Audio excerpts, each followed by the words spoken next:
오늘은 시편 32편 1절에서 11절 말씀으로 사죄 받은 자의 복이라는 제목으로 말씀을 전하겠습니다. 성도는 예수 그리스도를 통해 죄 사함을 받아 그들의 모든 죄와 허물이 가리워지고 하나님으로부터 정죄함을 면하는 복을 다 받았습니다.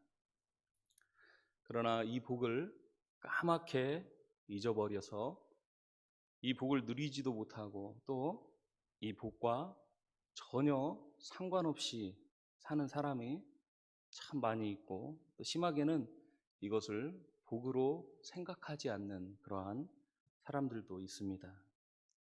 그러나 다윗은 오늘 본문을 통해 이것이 참으로 복된 것이라고 1절과 2절에 걸쳐 두 번이나 강조하여 말하고 있습니다. 그리고 또 그는 그의 삶 가운데 이 복을 충만히 누리며 살았습니다. 오늘 본문 1절과 2절을 보면 허물의 사함을 받고 자신의 죄가 가려진 자는 복이 있도다. 마음에 간사함이 없고 여호와께 정죄를 당하지 아니하는 자는 복이 있도다라고 말씀합니다. 이 허물이나 죄는 구약 성경에서 그 죄를 가리키는 대표적 용어들입니다. 그리고 이 정죄라는 말은 죄의 형벌이라는 뜻입니다. 그러므로 허물이 사함을 얻고 또 죄가 가리움을 받고 정죄를 당하지 않는 것은 다 죄 사함을 말하는 것입니다. 그리고 다윗은 오늘 본문을 통해 이러한 죄의 모든 것이 다 하나님의, 이러한 죄 사함의 모든 것이 다 하나님의 그 은혜임을 강조하기 위해 사함을 받고 또 가리워지고 또 당하지 아니하는 이라는 이 단어의 수동적 형식을 취하고 있습니다. 내가 죄에 대한 그 대가를 치러서 내 죄가 사해지거나 가리워진 것이 아니라 하나님에 의해 그렇게 되었다라고 고백하고 있는 것입니다. 그렇게 죄 사함은 우리의 죄 자체가 없어진 것이 아니라 하나님께서 그 죄를 덮으시고 그 죄의 책임을 묻거나 그 형벌을 내리지 않으시고 그 죄를 없는 것처럼 간주해 주시는 것입니다.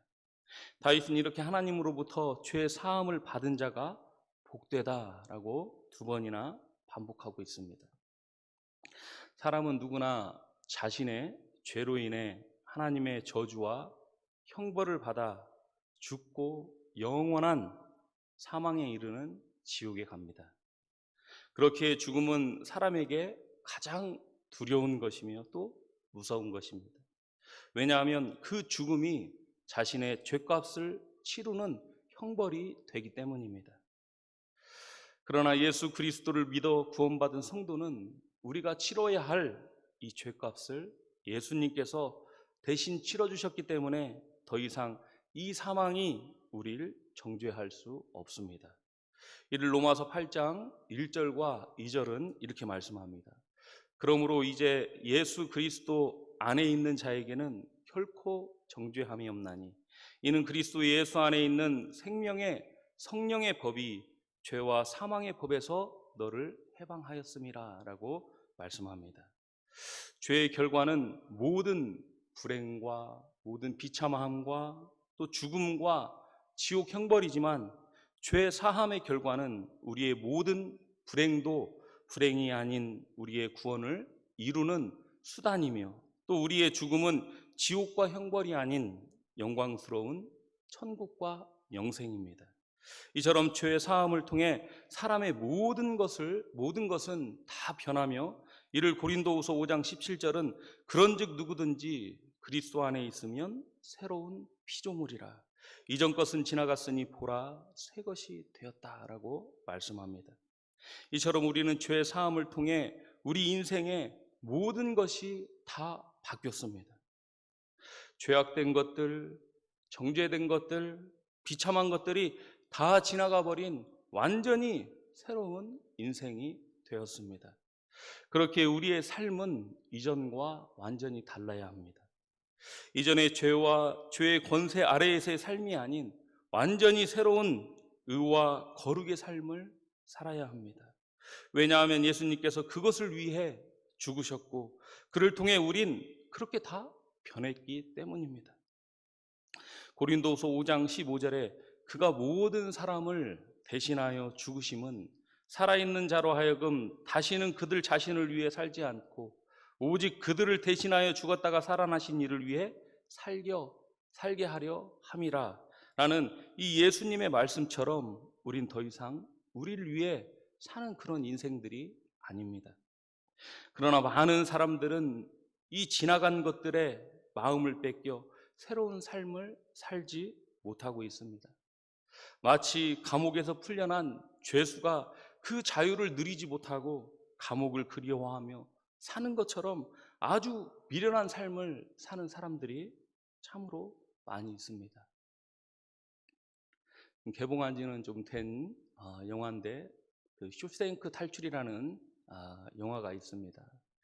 그 영화의 내용을 보면 한 은행의 그 부지점장이었던 그 주인공이 애인을 살해한 그 혐의를 받고 감옥에 가게 됩니다.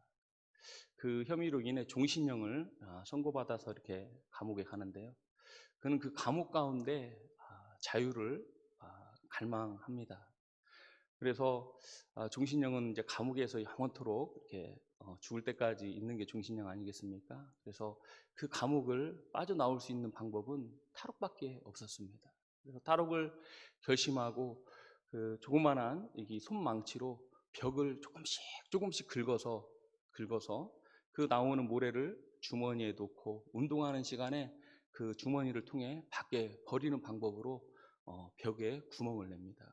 그래서 몇 년이 지나고 결국 사람이 빠져나갈 수 있을 만큼의 구멍을 만들고 탈옥에 성공을 하게 됩니다. 그리고 탈옥에 성공을 해서 그 사람의 그 마지막 모습을 영화에서 비춰주고 영화가 끝나는데 그 자유를 충만 해변가에서 자신의 보트를 이렇게 수리하면서 그에게 주어진 그 자유를 충만히 누리는 모습으로 이렇게 영화가 마무리됩니다. 또 이 사람이 그 감옥에 들어가기 전에 어떠한 한 노인이 먼저 그 감옥에 와 있었던 노인이 있었습니다. 그 노인은 그곳 가운데서 오랜 형기를 살았고 그로 인해 가석방 대상자가 되어서 자유를 얻게 됩니다. 가석방이라 하면 형기가 다 끝나지 않았는데 그냥 남은 형기를 재하여 주는 거죠. 그래서 가석방이 된 그 결과를 통보를 받고 이 노인이 하는 일이 뭐였냐면요. 그 가석방이 되기 싫어서 어떠한 사람을 하나를 잡고 죽이려 합니다. 왜냐하면 그 가석방 통보를 받고 나서 사람을 죽이면 그 가석방이 취소가 되기 때문에. 그래서 감옥을 나가기 싫어서 그러한 행동을 합니다. 하지만 미수에 그치고 결국 그 사람도 자유를 얻게 됩니다. 그러나 이 사람은 그 자유를 누리지 못했습니다. 며칠 되지 않아서 자신이 살던 그 집에서 무엇을 하냐면요. 결국엔 그 지붕에 줄을 달아서 목매달아 죽어버립니다. 어떻게 생각합니까, 여러분? 가석방, 남은 형기가 있음에도 불구하고 가석방으로 자유를 줬지만 그 자유가 싫어서 목매달아서 죽어버리는 사람입니다. 그 자유를 얻기 위해 피나는 노력을 통해 자유를 얻고 그 자유를 해변가 가운데서 충만히 누리는 모습을 볼 때 여러분은 어떤 생각이 듭니까? 우리도 그러한 모습이 아닌지 모르겠습니다. 예수 그리스도를 통해 하나님께서 우리를 마귀의 종과 노예에서 자유를 주었습니다. 어떤 사람은 그 자유를 충분히 누리며 사는 사람이 있는가 반면에 또 어떤 사람은 그 주어진 자유가 싫어서 심지어는 그 자유를 거부하기 위해서 자신의 목숨을 끊어버리고 다시 그 마귀의 종되었던 그 길로 가는 사람들이 참으로 많이 있는 것 같습니다. 그러나 다윗은 달랐습니다. 다윗은 하나님으로부터 죄 사함을 받은 후 그의 삶은 자신이 아닌 하나님께 늘 초점이 맞추어 있었고, 행여 그의 삶이 하나님께로부터 빗나갈 때 그는 몹시 괴로워했음을 오늘 본문은 증거하고 있습니다. 오늘 본문 3절과 4절에 내가 입을 열지 아니할 때에 종일 신음함으로 내 뼈가 쇠하였도다. 주의 손이 주야로 나를 누르시오니 내 진액이 빠져서 여름 가뭄에 마름같이 되었도다 라고 고백합니다. 다윗은 자신이 입을 열지 않고 잠잠했을 때, 즉 자신이 죄를 회개하지 않았을 때의 그 심적 고통을 증거하며 그로 인해 자신의 뼈가 쇠하게 되었다라고 고백합니다. 이 죄는 1절의 맥락으로 보면 허물과 죄를 말하며, 이 허물과 죄의 그 원문의 뜻은 하나님을 배신한 것, 또 그리고 하나님의 뜻에 빗나간 것을 의미합니다. 그렇게 다윗은 하나님으로부터 죄 사함을 받은 후 하나님의 뜻대로 살지 못한 것에 대한 그 마음이 녹고 있는 것입니다. 여러분도 하나님의 뜻대로 살지 못해오는 이러한 애통함이 여러분 가운데 있습니까? 죄로 인해 하나님 앞에 신음하며 그 뼈가 녹을 정도로 여러분도 괴로워하십니까? 그러한 것이 없다면 우리는 우리 자신을 다시 한번 되돌아봐야 합니다. 왜냐하면 다윗의 이러한 모습이 구원받은 성도의 당연한 모습이자 자연스러운 모습이기 때문입니다. 그러나 이러한 사람이 한국 교회 가운데 얼마나 되겠습니까? 그저 주일에 나와 예배 한번 드리는 것으로 자신의 책임을 다한 것으로 착각하고 사는 사람들이 얼마나 많은지 모릅니다. 그것도 정성을 들여 드리는 예배가 아니라 마치 극장에서 영화 한 편 보듯이 예배를 관람하고 사라지는 사람들이 너무나도 많이 있습니다. 성도로서 하지 말아야 할 자신의 영달을 위해서는 날마다 나를 새가며 온갖 정성을 들이면서 정작 자신이 해야 할 본분은 까맣게 잊고 사는 사람들이 너무나도 많이 있습니다. 그러나 이러한 사람의 인생은 결코 행복할 수 없고 불행하고 비참하게 될 것입니다. 왜냐하면 소금이 그 맛을 잃으면 밖에 버려져 밟혀 부서지기 때문입니다. 한국 교회를 여러분 보십시오. 세상 모든 사람들의 타켓이 되어서 심지어 정부로부터도 짓밟히는 교회가 되지 않았습니까? 그 이유가 무엇입니까? 그것은 바로 많은 성도들이 그 본분을 잊었기 때문입니다. 우리의 삶도 이와 같습니다. 아무리 돈이 많고 능력이 출중해도 성도가 그 본분을 잊으면 그는 밟히게 되어 있습니다. 그러나 아무리 가난하고 능력이 없고 연약해도 성도가 그 맛을 잃지 않으면 그 누구도 그를 밟을 수 없습니다. 왜냐하면 하나님께서 그렇게 놔두지 않기 때문입니다. 오늘 본문 6절에서 11절 말씀 좀 긴데 우리 같이 한번 나머지 말씀 한번 읽어보겠습니다. 시작. 이로 말미암아 모든 경건한 자는 주를 만날 기회를 얻어 주께 기도할지라. 진실로 홍수가 범람할지라도 그에게 미치지 못하리이다.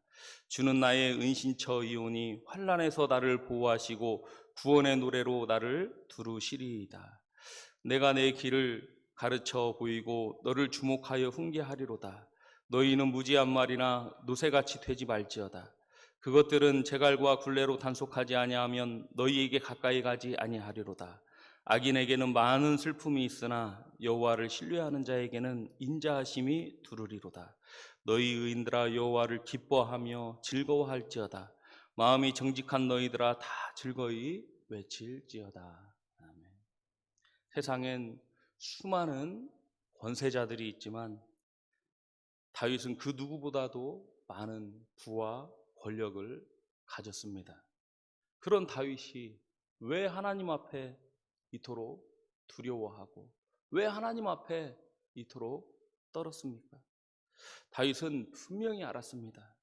자신의 존재가 어떠한 존재인지 분명히 알았기 때문에 그의 목적대로 산 것입니다. 자유인이 자유를 누리며 사는 것이 당연한 것처럼 그저 그렇게 산 것입니다. 다윗이 뭐 어떠한 특별한 믿음이 있고 특별한 신앙심이 있어서 그렇게 한 것이 아니라 그것이 당연한 것이기에 그는 그렇게 살았던 것입니다. 우리도 성도이기에 우리가 하나님을 위해 사는 것, 그것이 당연한 것입니다.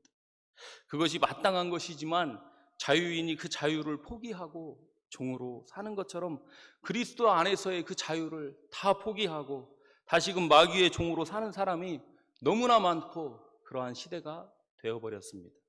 그러나 분명한 것은 그 인생은 불쌍한 인생이며 비참한 인생이라는 것을 다시 한번 깨달아 하나님의 백성다운 아름다운 삶을 사는 저와 여러분 되시기를 바랍니다. 우리의 모습은 다시금 이 세상으로 돌아가는 것이 아니라 주를 위해서 거룩하고 의롭게 사는 것이 우리의 본분이고 그것이 우리의 당연하고 마땅한 모습입니다. 그렇게 살 때 하나님께서 우리를 보호해 주시고 지켜주시고 이 세상으로부터 짓밟힘이 없이 살 수 있는 길이 바로 그 길입니다. 내 자신의 능력, 내 자신의 힘, 그거 의지해서 사는 것, 그 성도 아닙니다. 그 사실을 우리가 너무나 많이 잊고 사는 것 같아요. 그렇죠?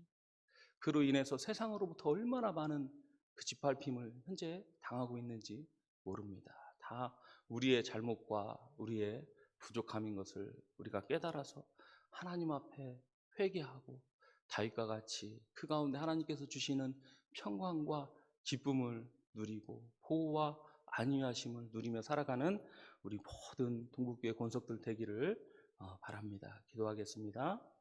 오늘 주신 말씀을 생각하며 기도하기 바랍니다.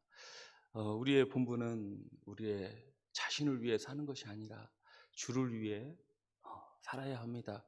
왜냐하면 그것을 위해 예수 그리스도께서 십자가에서 우리를 위해 죽으셨고 우리의 모든 죄와 허물을 다 사해 주셨기 때문입니다.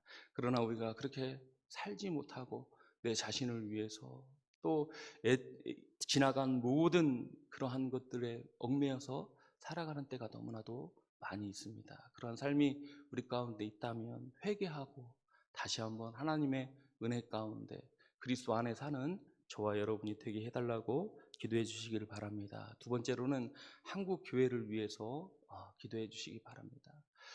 특별히 우리 한국 교회가 세상 가운데 많은 지탄이 되고 있으며 또 심지어는 정부로부터도 많은 피해를 당하고 있습니다. 이 모든 것이 우리의 불찰이고 우리의 잘못인 것 같습니다. 우리가 우리의 본분을 다하지 못했기 때문에 우리에게 오는 그러한 매인 것을 하나님의 징계인 것을 우리가 깨달아서 우리가 먼저 회개하고 설 수 있는 한국교회가 되게 해달라고 기도해 주시기를 바랍니다. 끝으로 우리 교회를 위해서 기도해 주시길 바랍니다. 우리 동북교회 가운데서도 그저 하나님을 섬기되 여벌로 섬기는 성도들이 없이 진정한 마음으로 정성을 다해 하나님을 섬기고 늘 하나님과 동행하며 그 앞에서의 삶을 사는 우리 동북교회 모든 성도들이 되어서 하나님 보시기에 아름다운 교회, 하나님 보시기에 기쁨이 되는 그러한 교회가 되게 해달라고 우리 주여 한번 부르고 기도하겠습니다. 주여